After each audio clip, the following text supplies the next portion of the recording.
ସାମ୍ବାଦିକ ଭାଇମାନେ ଆସି ମୋତେ ବିପଦରୁ ରକ୍ଷା କରିଛ, ଏତିକି ମୋ ପିଲାମାନଙ୍କୁ ଯେଉଁ ସୁରକ୍ଷିତ ଦେଇଛ, ଏତିକି ହିଁ ମୁଁ ତୁମମାନଙ୍କୁ ଧନ୍ୟବାଦ ଦେବା ଲାଗି ଚାହିଁବି ଆମର ହରଭା ଜର୍ଣ୍ଣାଲିଷ୍ଟ ଆସୋସିଏସନକୁ।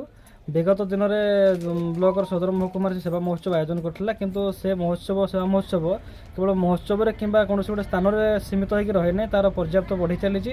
ଆଉ ଯାହା ବି ଦୁଃଖୀ ରଙ୍କି ବିଭିନ୍ନ ପ୍ରକାର ପ୍ରାକୃତିକ ବିପର୍ଯ୍ୟୟରେ ଯେଉଁମାନେ ପୀଡ଼ିତ ଅଛନ୍ତି ସେମାନଙ୍କ ପାଖରେ ପହଞ୍ଚୁଛନ୍ତି, ଏଇଟା ସମସ୍ତଙ୍କ ପାଇଁ ବଡ଼ କଥା। ଆଉ ଆଜିର ଏଇ ଯେଉଁ ଆମର ପ୍ରାକୃତିକ ତ ନାହିଁ କୃତ୍ରିମ ବିପର୍ଯ୍ୟୟ, এই ବିପର୍ଯ୍ୟୟ ସମୟରେ ଯେଉଁ ପୀଡ଼ିତା ଅଛନ୍ତି ଆମର ବିକ୍ରମ ବେହେରା ଓ ଦୁର୍ଯ୍ୟୋଧନ ବେହେରା, ତାଙ୍କ ଘରେ ଆଜି ମଧ୍ୟ ସେମାନେ ପହଞ୍ଚିଛନ୍ତି। ତାଙ୍କୁ ତାଙ୍କର ଶୁଖିଲା ଖାଦ୍ୟ ସହ ରିଲିଫ୍ ଦେବା ସହିତ ତାଙ୍କୁ ବସ୍ତ୍ର ମଧ୍ୟ ଦେଇଛନ୍ତି। ଏଇଟା ସବୁଠୁ ବଡ଼ କଥା, ଏଇଟା ସବୁଠୁ ମଧ୍ୟ ଗୋଟେ ଆତ୍ମସନ୍ତୋଷ ଦେଉଛି ସମସ୍ତଙ୍କ ପାଇଁ। ଆଉ ପ୍ରଶାସନ ସବୁ ଜାଗାରେ ଆସିକି ସାହାଯ୍ୟ ସହଯୋଗ କରେ। ଆଉ ପ୍ରଶାସନର ଯେଉଁ ପ୍ରକ୍ରିୟା ଥାଏ, ପ୍ରଶାସନ ପ୍ରକ୍ରିୟାରେ ବିଳମ୍ବ ହୁଏ, କିନ୍ତୁ ସେହି ପ୍ରକ୍ରିୟାକୁ ତ୍ୱରାନ୍ୱିତ କରିବାରେ ଆମ ସାମ୍ବାଦିକ ଭାଇମାନେ ସାହାଯ୍ୟ କରନ୍ତି।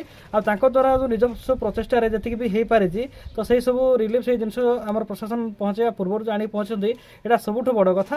ଆଉ ଏଇଟା ନିହାତି ଭାବେ ପ୍ରଶଂସା ଯୋଗ୍ୟ, ସମସ୍ତଙ୍କ ପ୍ରଶଂସା କରିବା ଦରକାର। ଆଉ ସାମ୍ବାଦିକମାନଙ୍କୁ ତ ଆମର ପ୍ରେସ୍ ରହିଛି, public related emergency social service, ଆପାତକାଳୀନ ସେବା, ତ ନିହାତି ଭାବରେ ଆପାତକାଳୀନ ସେବାର ଏହା ଏକ ଜ୍ୱଳନ୍ତ ଉଦାହରଣ କହିଲେ ଅତ୍ୟୁକ୍ତି ହେବ ନାହିଁ।